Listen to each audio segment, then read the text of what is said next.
Greetings. This is Grandmaster Rahh coming to you from Mombasa, Kenya again with another video talking about why we should move to modern Africa, or at least have a plan to move to modern Africa. Now, this is going to be a bit of a controversial video. So right from the beginning, I want to say, Pole Sana. I don't mean to disrespect anyone. These are all my personal views, not based on evidence that I've been researching for many years in some cases. And we need to really look into this, because whether the people that I mentioned in the heading realize it or not, they're doing our people a disservice. Now, a lot of times, we talk about the news, the propaganda in the news, and you should know that I posted a video saying that the number one enemy of Black people is Western mass media, news, propaganda, sports, and entertainment. Now, this saying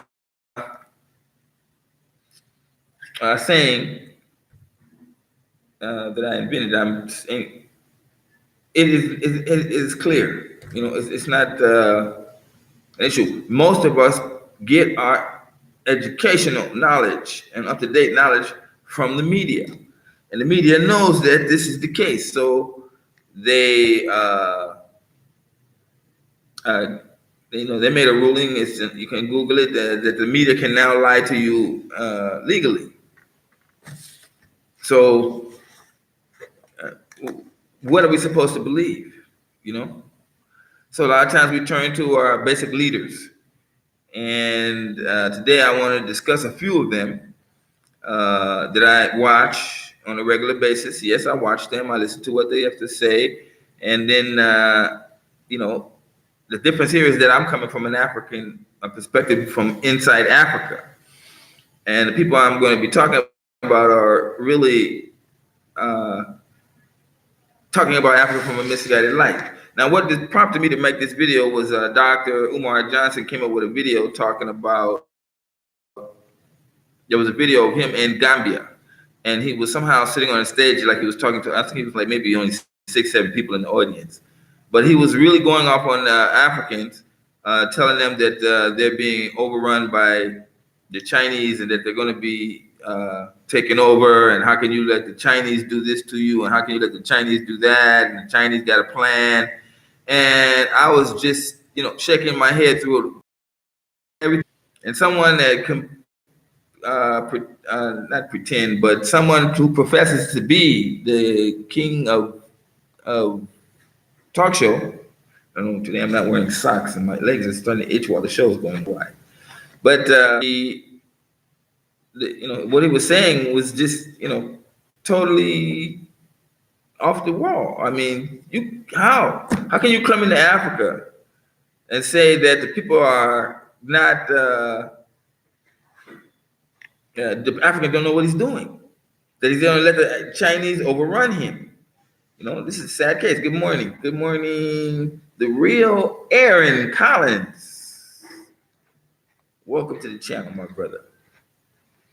Okay, so I'm talking about Dr. Umar Johnson now. And he was in the Gambia. There's a video, you can search it on YouTube. And then he's just sitting there and he's just talking like he's talking to Black Americans. That's a first thing. You do not talk to Africans. You don't go to Africa and you talk like we do in the U.S. It's just not right. That's right there. You're going to turn people off. But then you can say that how can you let the Chinese overrun your country, and they got a plan. Now he's listening to what he's saying. Chinese got a plan to send their poor Chinese people in Africa, like dump old Chinese people gonna come to Africa and they be dumped in China. First of all, you need a visa to get into most African countries. You see what I'm saying? You can't just be stuck and walking around doing anything. That's why they have that visa thing there. They have it just like the Europeans have it. And the Europeans have it because they don't want all these blacks and foreigners running around their country, unattended. So you got like a time limit. Now, how can the Chinese pump all these old Chinese people where? And then who would notice? No, not like Africa couldn't support another, 200 or 300 million people because it's a lot of empty land. And if the Chinese gonna put them there, they're gonna probably take care of them. That might be a good plan. But what evidence do you have that the Chinese are doing this? It's only a small percentage, like less than 2%, less than even 1% of Chinese even in Kenya that I know. The Chinese have no interest in staying in Africa. But Dr. Umar has to come up with these crazy notions that that somehow the Chinese are trying to take over Africa, or that the Chinese, the bottom line is he's saying the Chinese are bad for Africa. Was he not there when the Africans did the free trade agreement? Not the free trade agreement, but when the Africans signed the African-China agreement in 2000? Was he not there? Did he not read that before he started talking about what how the Chinese are going to take over Africa? The Chinese made an agreement with the Africans clearly, and both parties signed that agreement. That we're going to do bilateral trade. We're going to try to keep the trade as equal as possible, and we're going to be your funding partner. It's so simple. Now, this was in 2000. Now, go fast forward to 2009. They renewed the agreement. Fast forward to 2018. They renewed the agreement again. So where, out of all of these African countries that are going to China, working with the Chinese, taking on these major projects, the projects become finished on time and are successful, unlike what the IMF and the World Bank did. And the Chinese give them a long, easy payment plan. And if they can't keep up with the easy payment plan, they simply restructure the loan. They don't take the things from the African people. That's ridiculous. Nowhere does that happen in major businesses where countries are being taken over by debt. But sure enough, the Secretary of State of America came into South Africa, came and said that nonsense, and he was ushered out to the point where Trump had to replace him. Talking about that you got to watch out for credit warrior debt people. I mean, you can't develop a country without debt. That's the problem. Anybody that got some common sense, that what do you think banks are there for? You can't develop in your lifetime major deals unless you get funding, and you have to get debt. The whole purpose of getting a business loan is so that you get debt so that you can grow your business. This is just common sense. But Dr. Umar wants to make it look like the debt is going to choke Africa out. That the Chinese got a secret plan on debt. I don't even think they're the ones who created this, the concept of banking in debt. They're just having to do it. But they can do it with their own rules now because the yen is a trading currency. You can trade that currency just like you can trade US dollar. So I saw that in show with Dr. Umar Johnson, and I was like, taken aback. Now, this is not the first time he's been talking ill on Africa. He's been doing it a lot, saying that, right now blacks can't go to Africa because Africa got its own problems. What problems? You see, what problems does Africa have that's so phenomenal that it stops African Americans from being able to travel to Africa? I submit to you that Dr. Umar, Tariq, I forgot his name right, Dr. Claud Anderson, and the Minister Farrakhan, the Honorable Minister Farrakhan, all have an agenda that doesn't include an African plan. And they're doing this at their peril. All the time you can see all of them talking about how black people got a problem, how black people slow, how black people don't unite, how black people this and black people got this problem. Even they make money giving speeches, talking on shows, make money off of talking about the black people got this problem. We in the case of Tariq, and Tariq Nasheed, he's always making. I mean, he makes his money showing us our bad history. Hidden Colors is a phenomenal show. I love it. I watch it over and over again. You know, it's about 70% accurate as far as I can see. I love the guests that he puts on the show, including Dr. Umar. It's very impressive. He makes his money on showing us all the problems and things that happen to us in Black America. That's how he makes his money. When Hidden Colors 5 came out, the show hadn't even come out good. The band was already holidaying in Europe. And then after that, he went to the Caribbean. Just completely bypassed Africa all the way. I mean, this whole thing is about what happened to blacks when they came from Africa. But Tariq, he doesn't even go to Africa, doesn't even spend any of that money in Africa. He goes to Greece and spends that money, Italy and spends that money, in the Caribbean spends that money. And didn't even bother to fly, to any country in Africa. Because he says the same narrative as Dr. Umar. He shares that same narrative that Africa got too many problems and that's why we shouldn't go there. Let's us build, this is Tariq Nasheed. He's saying we gotta, unite. Black people gotta come together. We got to do economical business. We got to learn to do this. He's always saying that this is what we need to do. But where's the action for that? I was watching him on a show he did in New York, an interview he did in New York, and he was like, that it's a long-term plan. He was it's basically like it's going to take a long time for Black people to, how about never? You can't come up in America. I can't say it any better than that. We have to plan it outside. On the outside, yeah, you can't. There's too many hidden things that are going on to keep us economically down. You see, this is the case. And so any brother that starts talking about we got to buy black, we got to support black businesses. This is not true. Okay, we already tried that and failed. In the 60s, it failed. Dr. Martin Luther King said that when we was given the right to vote, that didn't cost the government any money. When we went to integrate lunch cards, that didn't cost the government any money. In fact, they made money when Black people started now frequenting their businesses. But when we started talking about, let's have equal rights and jobs, talking about anything dealing with money, American government turned violent on you in a minute. You see, this is why I'm saying the reparations thing is, you're joking. You can talk all day. They ain't gonna go do nothing. But let's say you try to force the issue, they just laughing at you at the bar. The bars all around the White House. Them bars, them private bars where these politicians go, they just laughing at us. You see? Because it can't work. So when Tariq comes talking about give a solution, and that solution doesn't have anything to do about leaving the United States, then they're wrong, in my opinion. They're wrong.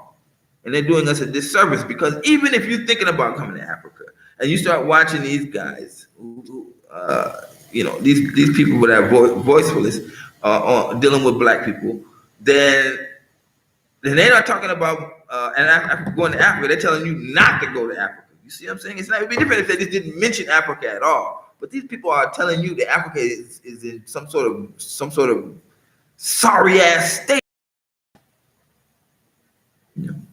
This is not true. And meanwhile, the African is moving expeditiously into 2020, 30, 2020. They got all of these goals that they're going to make themselves to be powerful nations.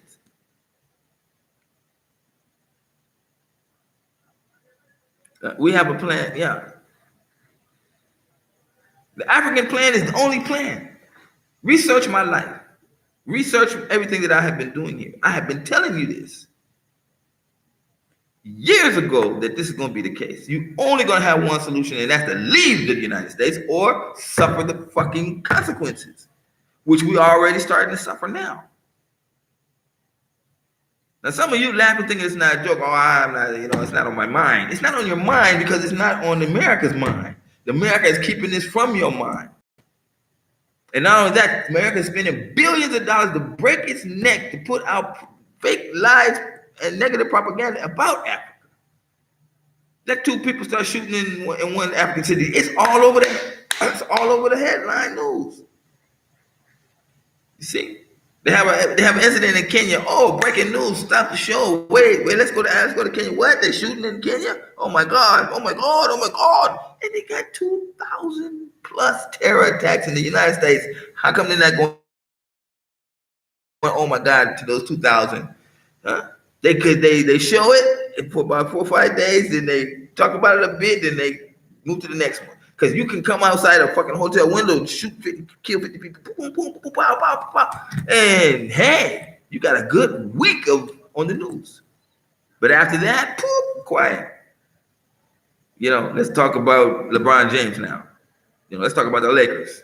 Who's going to the playoffs? You see what I'm saying? That's what they start pumping you with. So they change what you talk about, and so you think as a black person that everything's just okay. Must be okay because nobody's talking about it on the news. And I'm telling you, news is your worst enemy. And these leaders that are telling you these lies about Africa are in second place. They're in second damn place. What's up, Mr. Farrakhan? What color shirt you got on today, brother? Put that in the description side. Yeah. So, yeah. Now, Dr. Claud Anderson, I love him. Up to the point when he starts talking ill about Africa. And you see it on his shows. All right, blue, good. Yeah, I want to see that blue shirt. So anyway, if we talk about Dr. Claud Anderson, we just got to talking about Dr. Umar Johnson and Tariq. And I'm talking about now Dr. Claud Anderson. When he first started coming out, I was all with him. You know what I mean? And I was spending a lot of money on listening to his speeches and everything going on the YouTube way back about I don't know 6-7 years ago, and he had a great plan and everything. But then when I started to really look at the plan that he had, when he started talking about you go to the first level, and on the first level you buy a politician. And then on the second level, you buy a judge. I'm like, what make you think that black people can get up enough money to buy any kind of judge or any kind of politician that a white man can't come and double the guy's pay to go his direction? That's the flaw of the plan. Right there. When you start to black people pool their money there and they buy a politician, like that politician gonna be loyal to them if somebody else pay him more money. They're gonna tell him what to do. Okay, we want you to keep this housing project in the black community. Don't let them tear it down. Here's some money. You fight for that. Oh, okay, guys. Yeah, you voted for me. Okay, fine. Here, all right. You gave me some money. All right, I'm gonna do what I can. And then he goes to the white boy, come there and say, we want to wipe out that project. And he's like, no, we're against that. And what do you mean you're against it? Who's your backers? Got the black coalition over there. What? How much they pay you? It's 15 million. Shit, here's 15, 20 more million, brother, and let's go out for drinks. Because the politician's probably gonna be white. So why you think why he gonna help you? You know what I mean? Then you gonna be a black politician? A black politician is just got a great job. He gotta fight to stay in the game. And most of the time he's just a figment of somebody showing that, like, okay, black people are in the politics. He's just like a showpiece. He better not try to talk about total line. But classic example, Barack Obama. He was like lame duck completely. They did a show. Let's interview the president and see what he do day to day. So go look at that video what he did day to day. He was writing little letters, doing some emails. He wasn't gonna go fighting in Congress, having congressmen come to his office. They wouldn't even come to his office. Do you know that the black president was making phone calls to certain senators, and those senators refused to take his call? Said, get out of the office, nigga. That's what they told him until you leave. It's just the greatest insult of all. How the president of the United States gonna call a senator, an acting senator, and the senator refuses calls?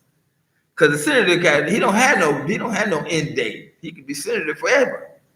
You see what I'm saying? The president only got 8 years, so they can just outlast his ass. You know what I mean? You know what that make a senator look like when he get in his constituency? He can be there for 30 years. You got some of them that's been there for some over 20 years. So what they looking at, bro? I talk about.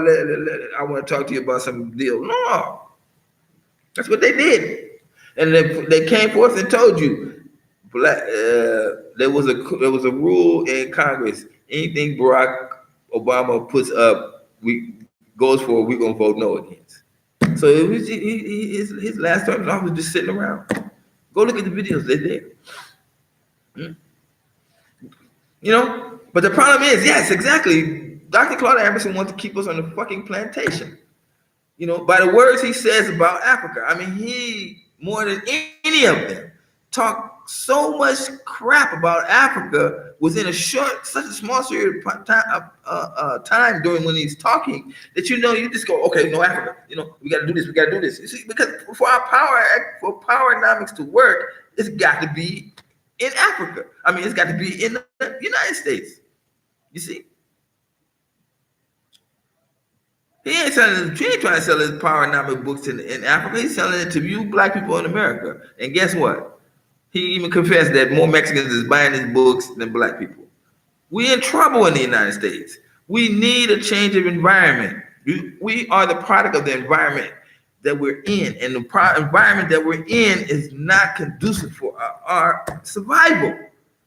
They've destroyed our family. They destroyed our community. They destroyed our ability to make decent livings by shipping manufacturing jobs and the jobs that we used to be big in right out to China.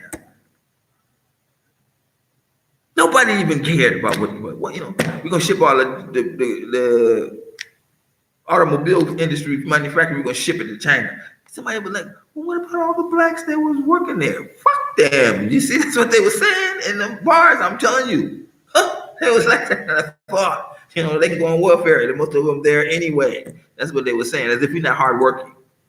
You know what I mean? So we can't be given. And Dr. Claud Anderson and Dr. Umar, if I could talk to him, and I have tried, don't think me wrong, I have been in the comment sections, I have been leaving messages telling them, look, Africa is not how you think. How the hell are you going to sit up and say Africa got all these wars and problems? Ain't no wars going on in Africa right now. Peaceful.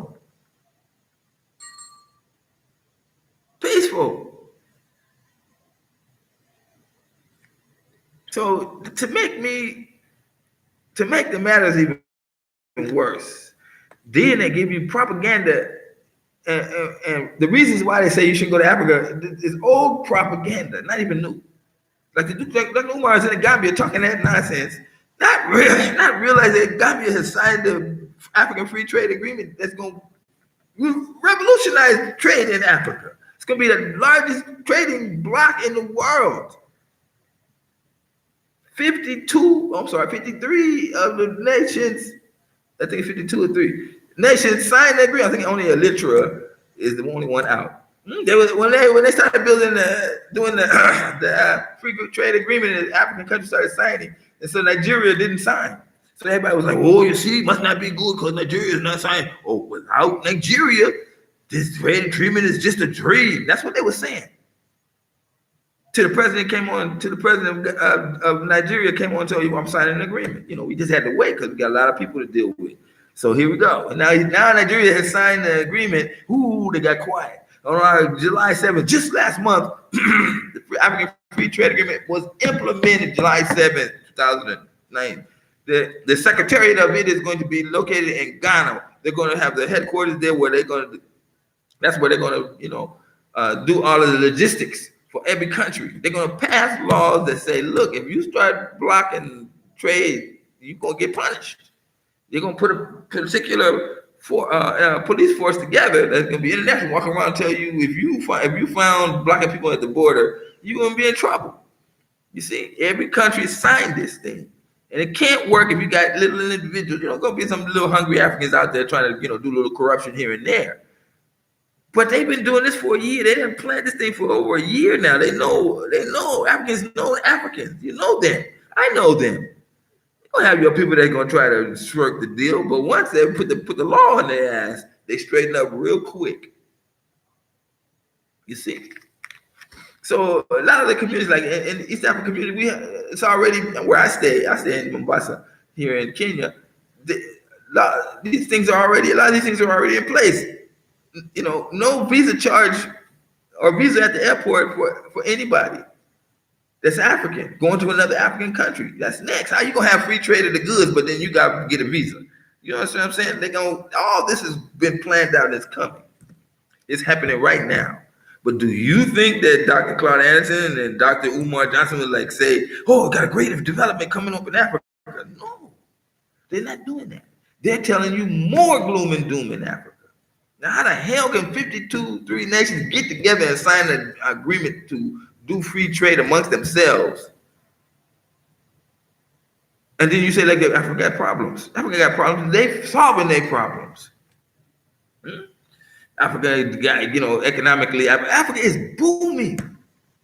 You know, you can't even say that enough. I gotta hit my chest. Real time area, man. Black politicians is basically a white man with a, yes, exactly, white man with a tan. Bobby Digital. Okay, you know I love digital. Just look at the numbers of that pattern. The black politicians have sold out future generations. Any politician that's not got an African plan is a sellout. This from the 1960s. Malcolm X said clearly, you either house Negro or you a field Negro in his own estimation. And speaking about Malcolm X, everybody know that Malcolm X was assassinated when he went to Africa, the states in Africa. He visited Ghana, he visited Nigeria, he visited Kenya, and he had an audience with all of the leaders of that day.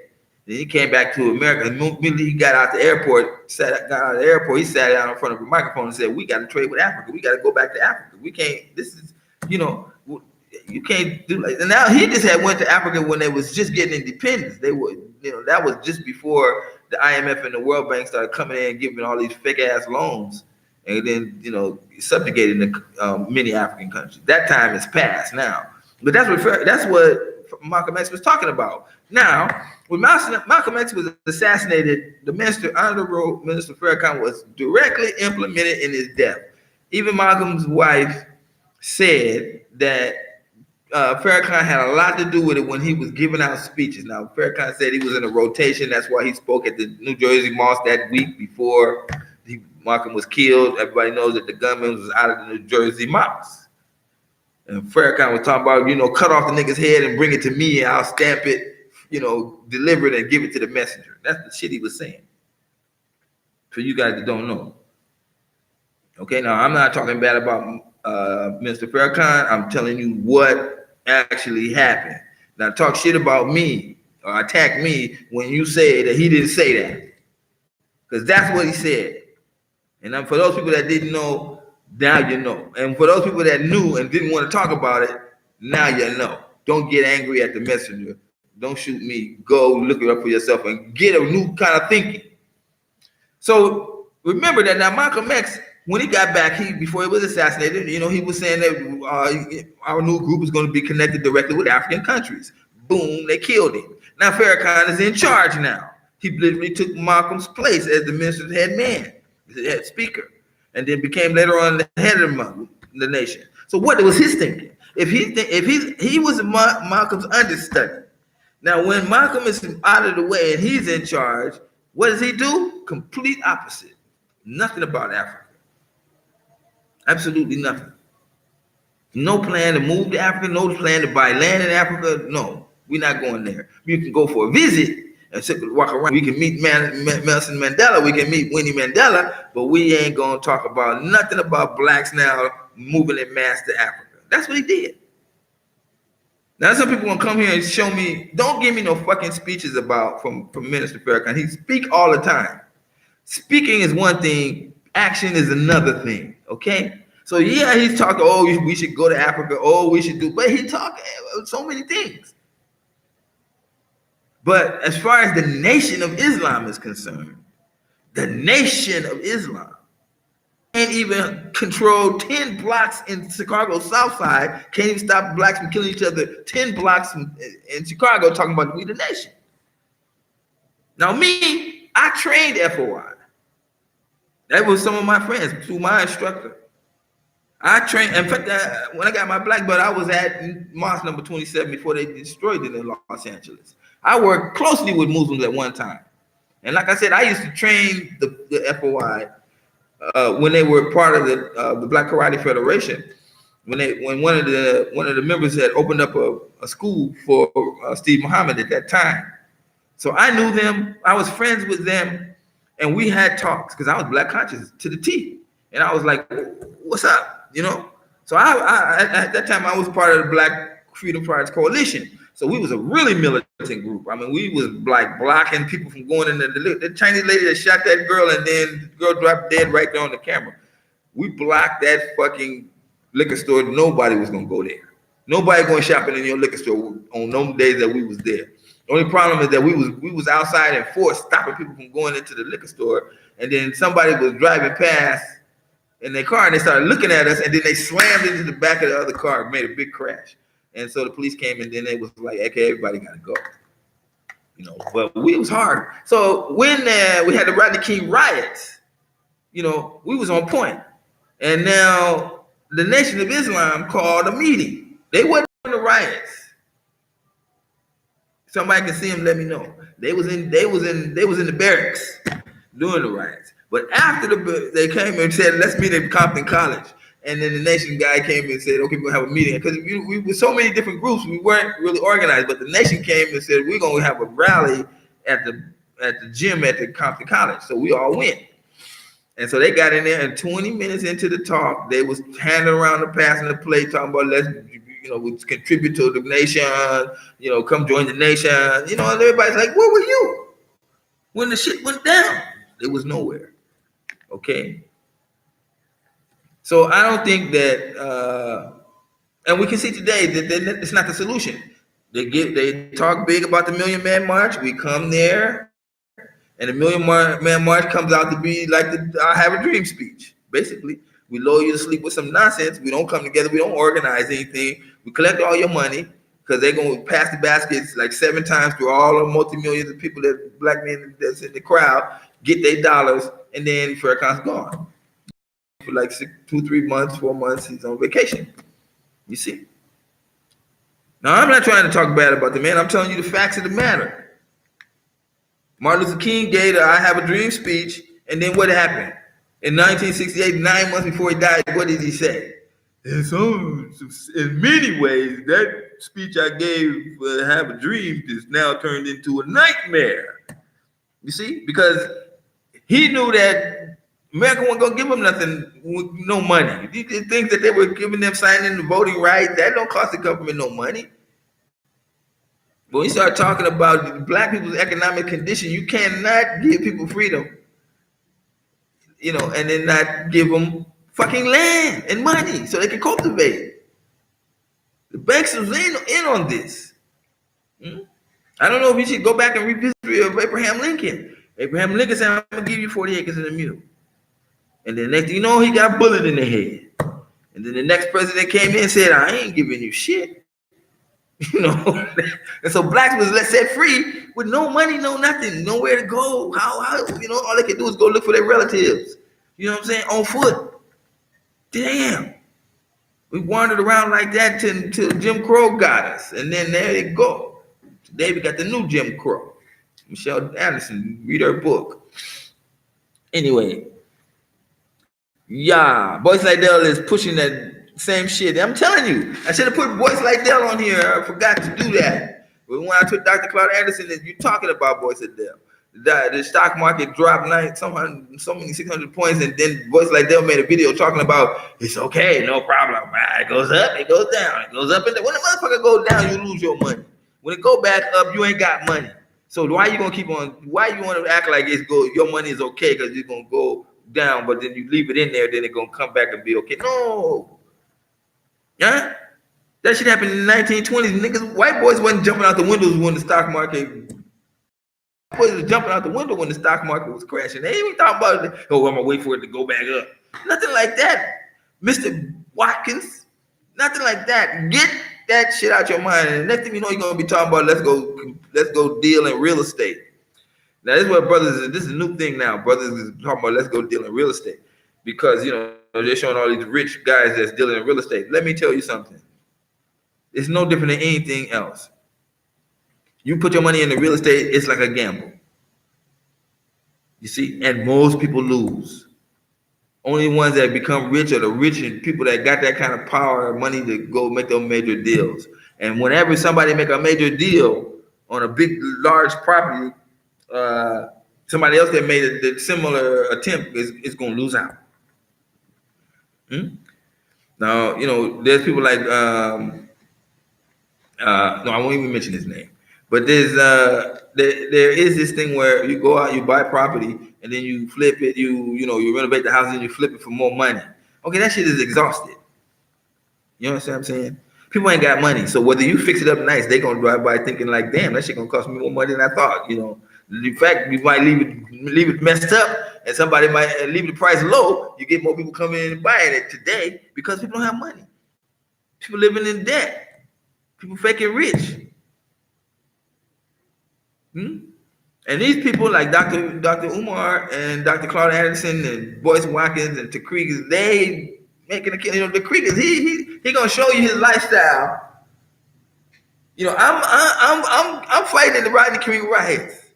You know what I'm saying? I'm watching these 4 policemen get off scot free. You see what I'm saying? We're doing it. We're fighting in the streets. The police is oppressing us, and we're running for our lives. That motherfucker puts that shit on Hidden Colors, and you pay money to see it. Do I get anything from that? Nothing. You understand what I'm saying to you? He taking our money based on what all the problems.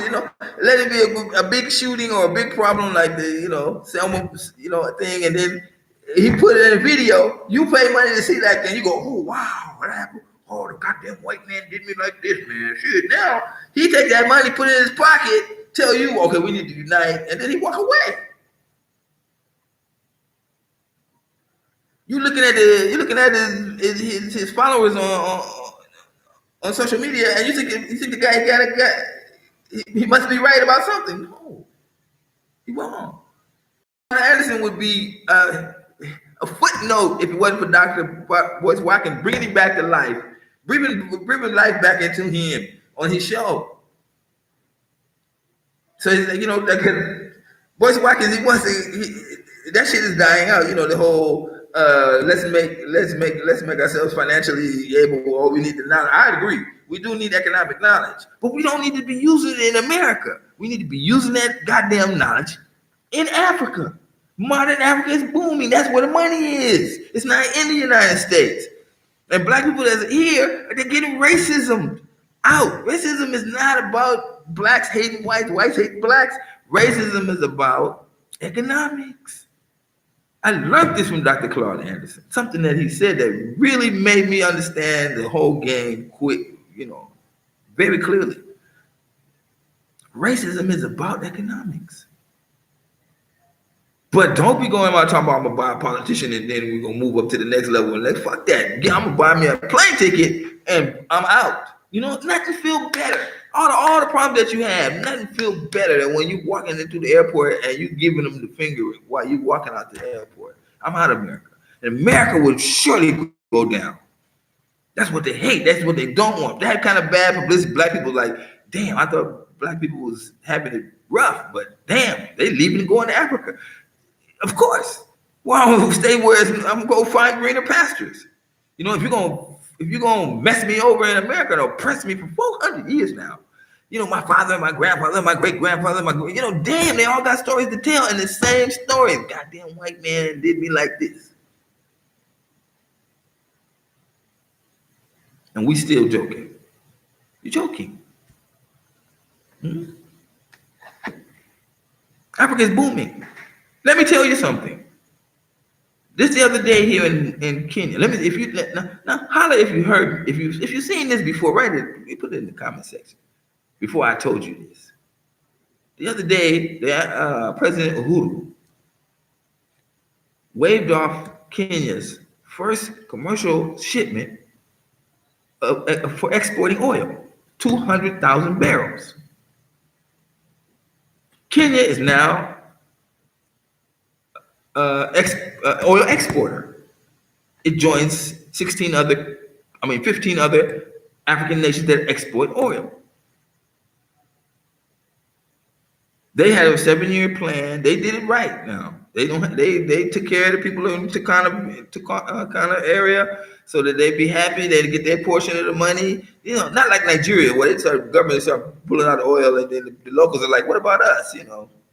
He said, "No, fuck you." And then here's some oil backlash trash that we're gonna dump in your rivers. Damn. No, Kenya didn't do that. They learned from all those mistakes. Now to this past weekend, they flagged off their first ship. 1.2 billion shillings worth of oil. Whoop, gone like that. Bought by a Chinese company. We're gonna buy your oil if you got it. We're gonna buy it. They got a good price for it. And damn, Kenya's gonna look like Qatar. It's gonna be looking like Dubai in the near future. A couple years from now, they say we're gonna be putting out 1.2 billion shillings per day worth of oil, if not more. This thing is now Kenya is gonna be. Did you hear about this in the news? Did they tell you what the case was? Did they tell you about the 560 million barrels that they found in Kenya? Did they tell you that Kenya is planning on opening up their own refinery?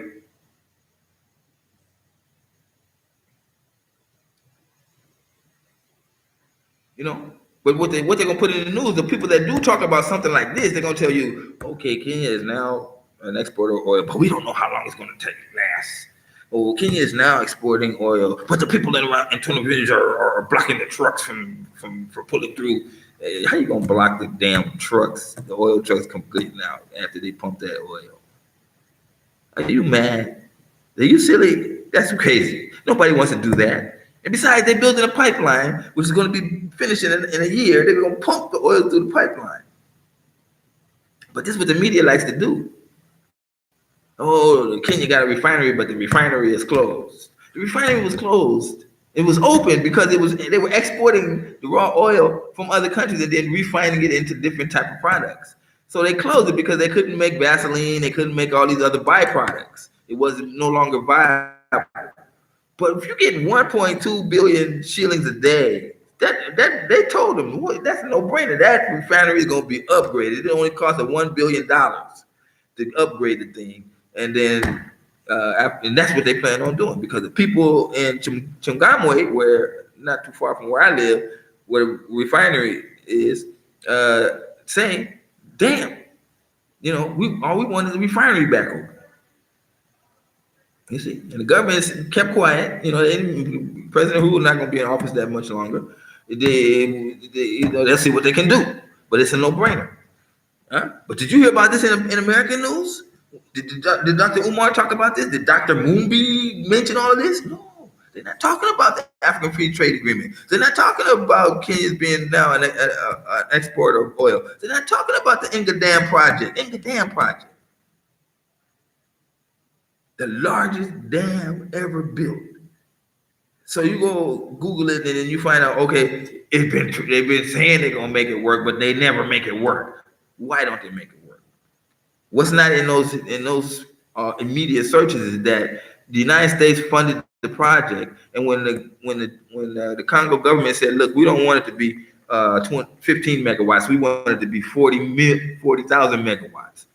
America backed out of the project. Said, no, man, we was gonna fix you. They was gonna fix Congo. They're gonna make them small, take all their money, make a small dam that can only light the Congo.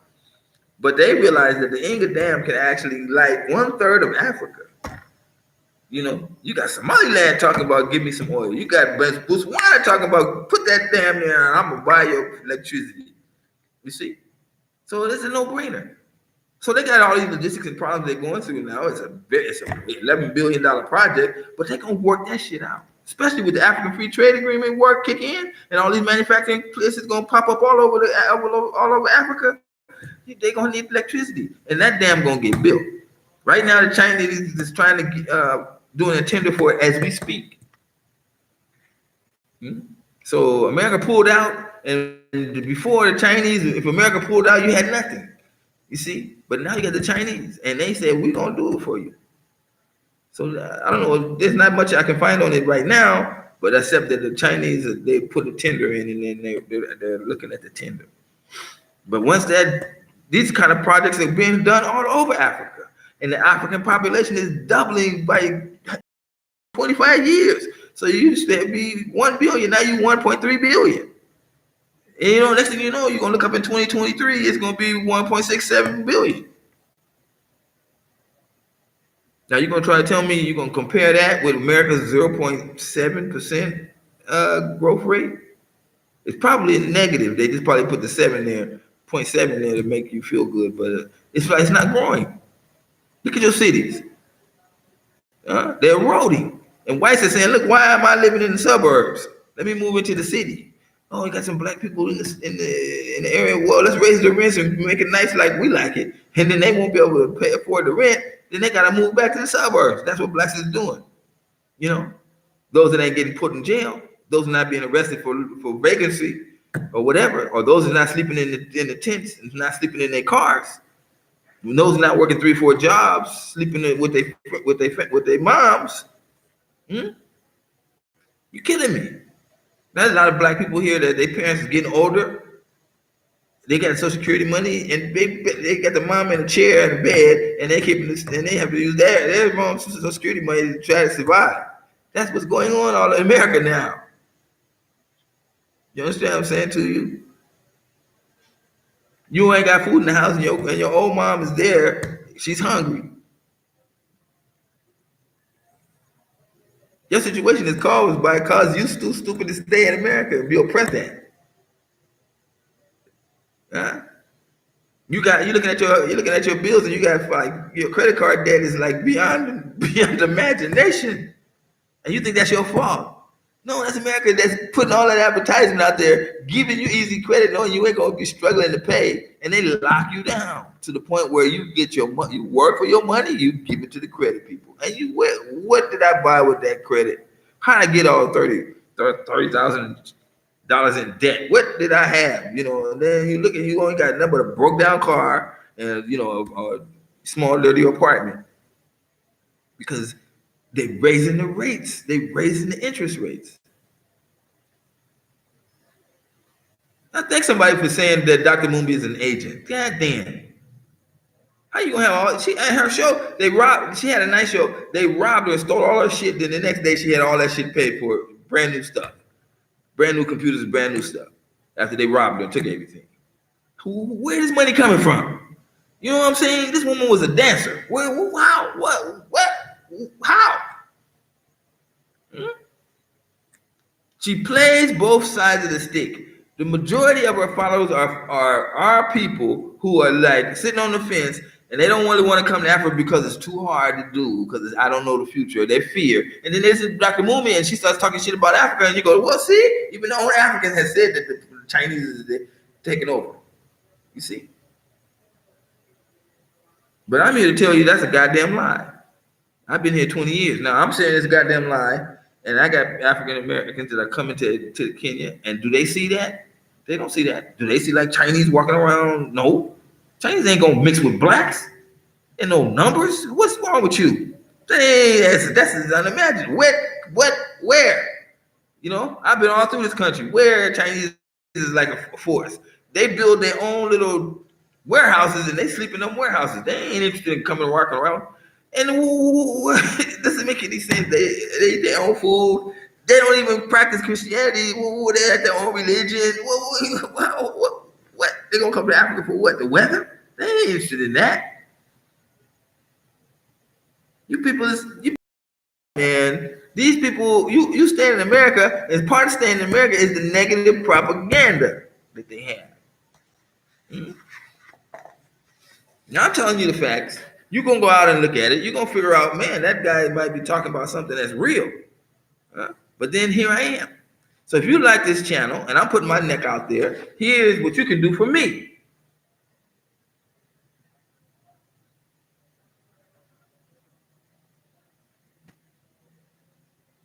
Write that down. Write this information down. It's also in the description there if you want to get this information and support this channel.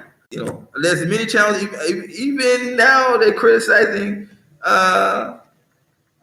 Diners on Search the Rule. Are you staying in America or are you going back? Watching it.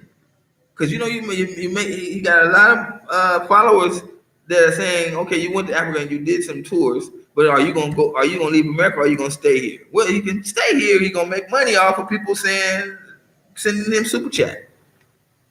Now people ask me why you don't activate your super chat in Africa. When you go and when you here in Africa and you click the super chat button, it says it don't work in your country. Okay. And that's for obvious reasons, because somebody like me that can give you this information and tell you this without having fear of favor, because I'm not there. You know what I mean? I don't have to watch what I say. I'm not in America anymore, so you can get the actual reality of the situation.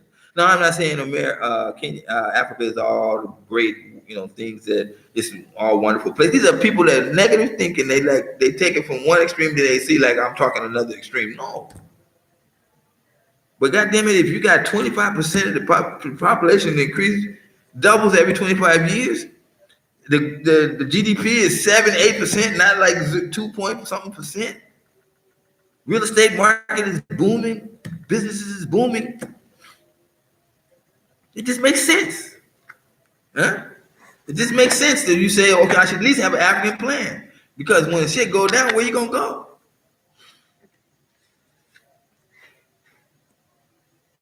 What you gonna do?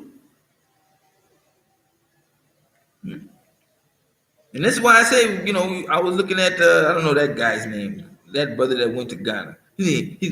And he was talking about life in Ghana. He got like 1,000 people, and then people started supporting him because he ran out of money. And then he stayed at, he got another house, and he's still driving a car in Ghana. What? You got 10 streets and you got a car. I don't have no car. You understand what I'm saying? I don't have a car. I had a car when I first came here, but when that shit, I learned quickly that shit ain't needed. The transportation system is far better without it. For me, for me, not for everybody. Some people, they need a car, and there's plenty of cars in Kenya, that's for sure. But as a person that comes from another country and don't know nobody, I'm trying to work out things here, I ain't need to be putting no money in no fucking car. So I can drive from here to there. Once you learn the transportation system in Africa, it's good. I don't waste my money. Me personally, I don't waste my money like that. You see? So he did that in Ghana, and he had to sleep. He had to get a house that was way more than what the average African could live, and that cost a lot of money. So his money went like that, because when you live like an American in an African country, you're gonna pay like you was in America. Now me, I lived with